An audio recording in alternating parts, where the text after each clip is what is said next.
Okay, thank you very much, guys, for being here. This is part of BSN's Global Partnership Conference. And today we have a very, very special guest, which is Sandra Ro from the Global Blockchain Business Council. She's the CEO there, and she's represents GBBC, which is one of the top partners in the BSN partnership network. So today it's a pleasure to have you here, Sandra. Maybe you can start off by just, hey, how's it going? So maybe you can start off by just giving us a little bit of a description of GBBC and the important initiatives that you have in your network.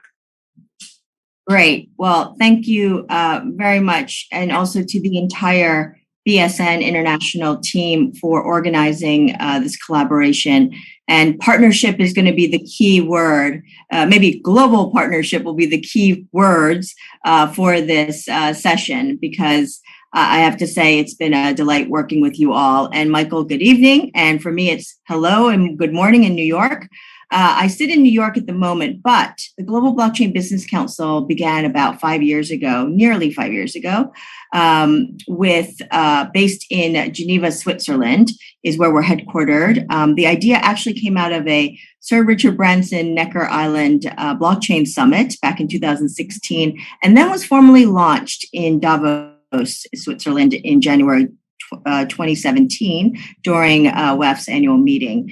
And we have been growing ever since, just like any other startup. We started with a handful, and now we are at over 330 institutional members around the world. We have 130 ambassadors, of which we are very grateful, Dr. Michael Sung, that you are one of them for China. And also, we're across 76 jurisdictions and disciplines. So with that, we have a vast global network across industry sector, NGOs, academia, government, regulators, central bankers. We really believe in a multi-stakeholder partnership and network. And so we work very hard to bring lots of different people together. And in a nutshell, GBBC continues to grow. We welcome many of you to be joining us onshore and also out in international wild. We are constantly evolving our membership goals in the sense of what we actually do on the ground in given countries. But from an overall mission standpoint, we remain focused on education, advocacy, and partnership. Okay, great.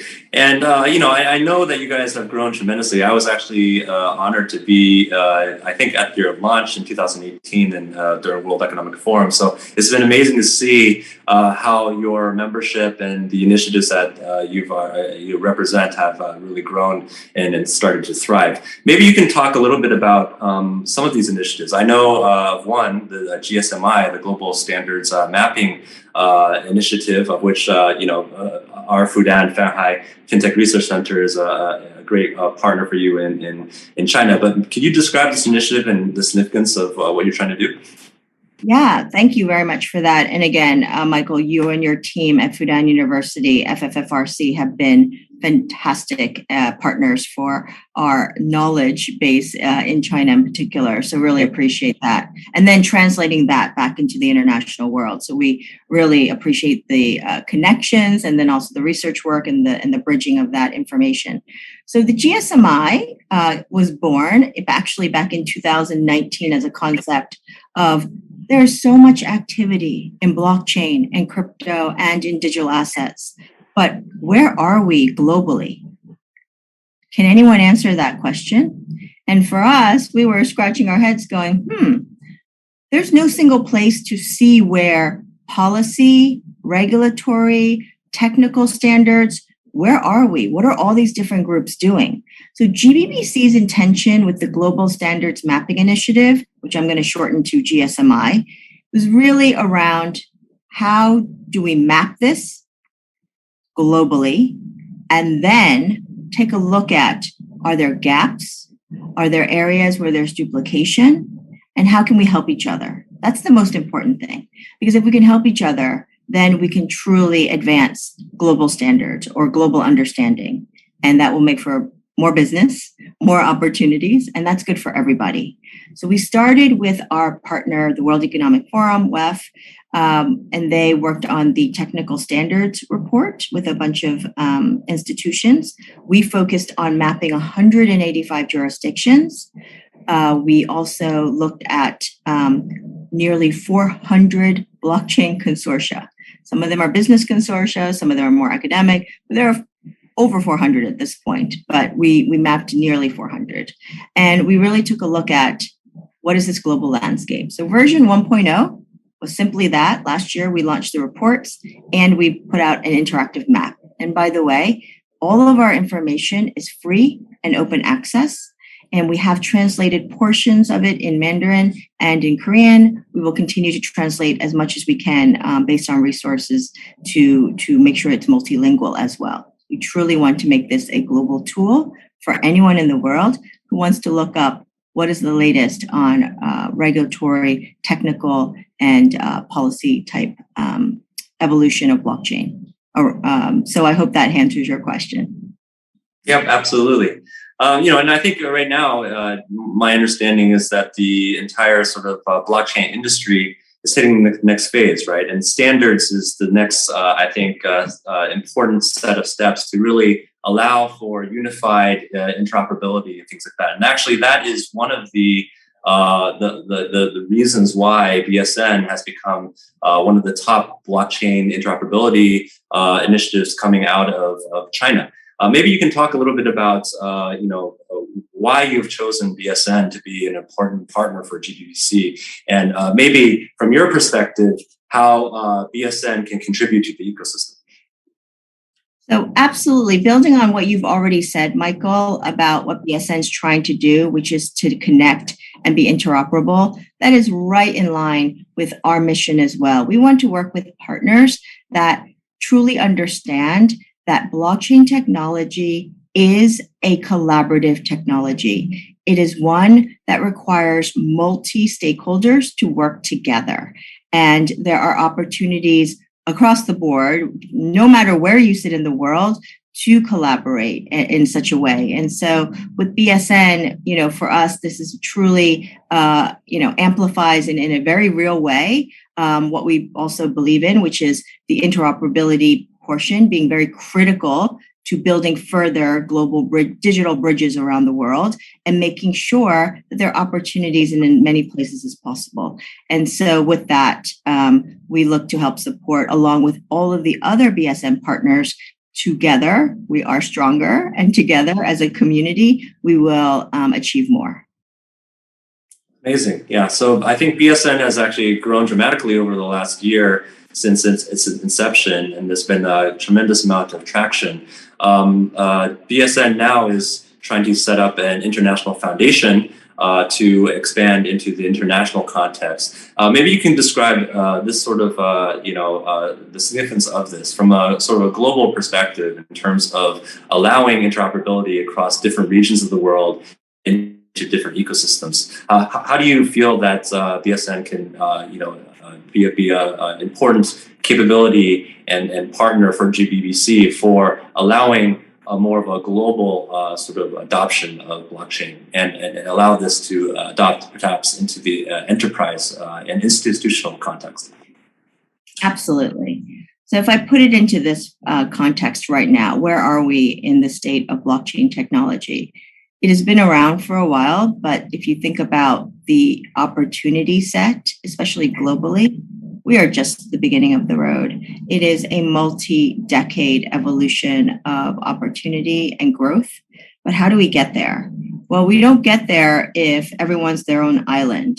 We need the connectors. And again, I think initiatives like BSN going international now will really help to make sure that those who may be sitting in parts of the world that actually may not have the resources to be able to tap into something more global and international have that opportunity set. And I think that's the other thing that is really important about this collaborative technology is that a lot of what is being built is open source, open access, available very cheap, available with very low barriers to entry.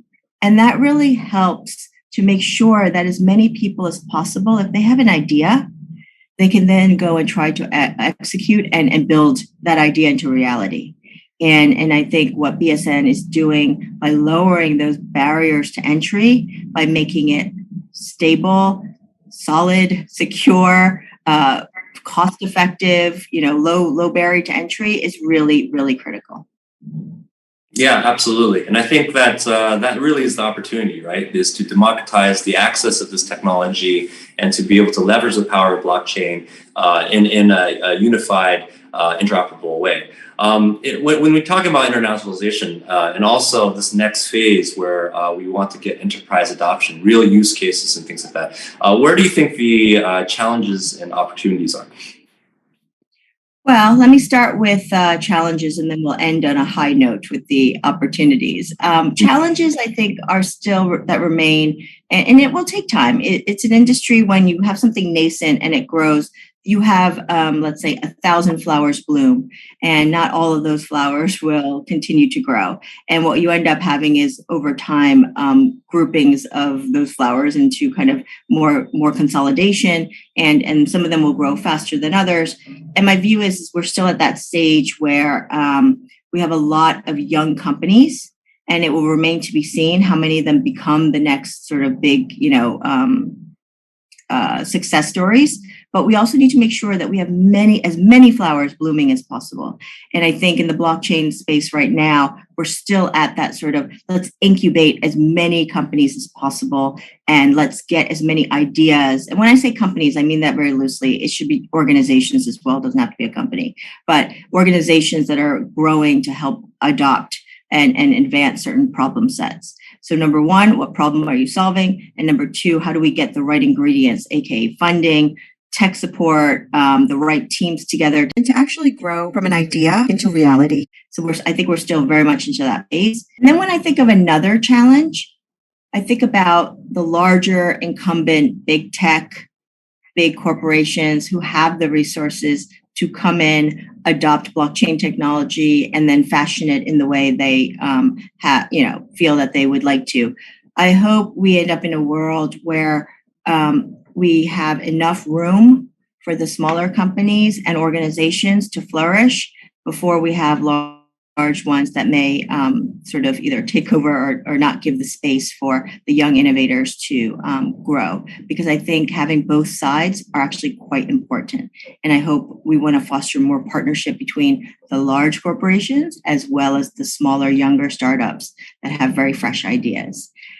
On the flip side, if I go to opportunities, I want to say every industry sector, just look at the job openings from even before COVID and until now. Think about the opportunities we've seen. We've seen almost a hockey stick in terms of opportunities and growth on jobs. If you Google or search any kind of blockchain, just generally internationally, you will see job numbers have gone up. They're not just technical openings. I mean, a lot of them are for developers, don't get me wrong, but there are jobs across the board. If you are in marketing, if you are in an accountant, if you are a lawyer, there are need for blockchain jobs across every sector, every category. It is just booming. And so when we think about what is available to any young person, any career changer, there is a lot of opportunity.